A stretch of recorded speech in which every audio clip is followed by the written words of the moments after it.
ত্যাগ করার জন্য তখন প্রস্তুতি নিচ্ছিল। আমার কাছে বিশাল কোশ্চেন যে যে সময় আমি দেশ থেকে পালানোর জন্য চেষ্টা করতেছি, আমি জীবিত থাকবো কিনা মৃত থাকবো কিনা সে বিষয়ে কোনো ফয়সালা হয় নাই। সেই সময় সেই পাকিস্তানি যোদ্ধারা বাংলাদেশের বুদ্ধিজীবীদের হত্যা করবে, এটি আমি মনে করি যে রীতিমতো একটা অবান্তর। এটা আন্তর্জাতিক ষড়যন্ত্রের মাধ্যমে এদেশকে একটা দেশের করত রাজ্যে পরিণত করার জন্য বুদ্ধিজীবীদেরকে ষড়যন্ত্রমূলকভাবে হত্যা করা হয়েছে।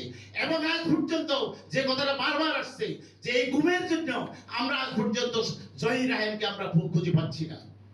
যদি জহির রায়হানকে যদি খুঁজে পাওয়া যেত, সত্যিকার ইতিহাস আমরা পেতাম যে ঘটনা কোথায় হয়েছে, কি হয়েছে। সম্মানিত উপস্থিতি, আমি আপনাদেরকে অনুরোধ করব, আমি যখন চট্টগ্রাম বিশ্ববিদ্যালয়ের ছাত্র হিসেবে ভর্তি হই 1985 সালে, তখন আমি সবসময় মনে করতাম যে কালো কালির লেখা কখনো মিথ্যা হয় না। আগে আমার এরকম একটা ধারণা ছিল। বিশ্ববিদ্যালয়ে ভর্তি হওয়ার পর আমি দেখলাম যে দৈনিক পত্রিকায় আমার বিশ্ববিদ্যালয় আমার হলে যে ঘটনা ঘটেনি তা এত সুন্দরভাবে নিপুণভাবে লেখে তুলে ধরছে। দেখার পরবর্তীতে আমি বললাম, এটাই কি বাংলাদেশের পত্রিকা? এটাই কি কালো লেখা, যেটাকে আমি এত গভীরভাবে শ্রদ্ধা করি, সম্মান করি? বাংলাদেশে আজ পর্যন্ত যতগুলো হত্যাকাণ্ড ঘটছে, যতগুলো ঘটনা ঘটেছে, সত্যিকার ভাবে প্রথম ভাবে আমরা সবাই জানি যে কোন একটা গোষ্ঠীর উপর দায় চাপানো হয়, কোন ব্যক্তির উপর দায় চাপানো হয়। 15 বছর 20 বছর পরে দেখি যে ওই লোক খালাস, আসলে প্রকৃত আসামি আরেকজন। এই বিষয়গুলো কেন হচ্ছে? একের পরে এগুলো বেশ কিছু ন্যারেটিভ তৈরি করা হচ্ছে।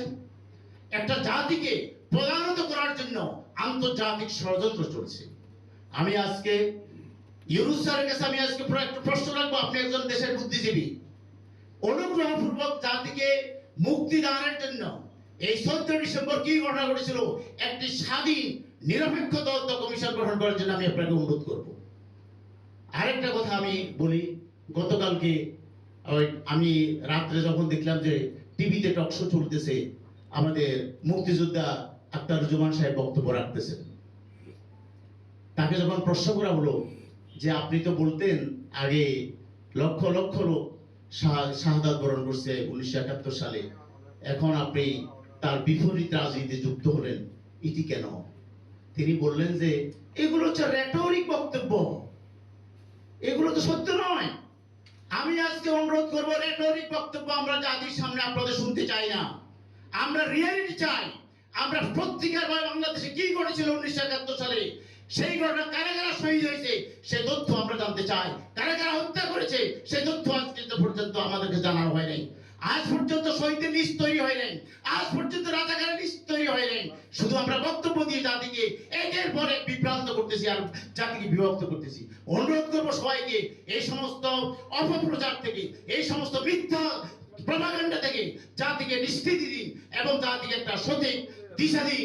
যে সমস্ত শহীদরা জীবন দিয়েছে এদেশকে সত্যিকারভাবে স্বাধীন সার্বভৌম রাষ্ট্র হিসেবে পরিচালনা করার জন্য, তাদের সেই পথে আমরা জাতি যেতে পারে, সেই এতটুকু আশাবাদ ব্যক্ত করে আমি আমার কথা শেষ করছি। ধন্যবাদ।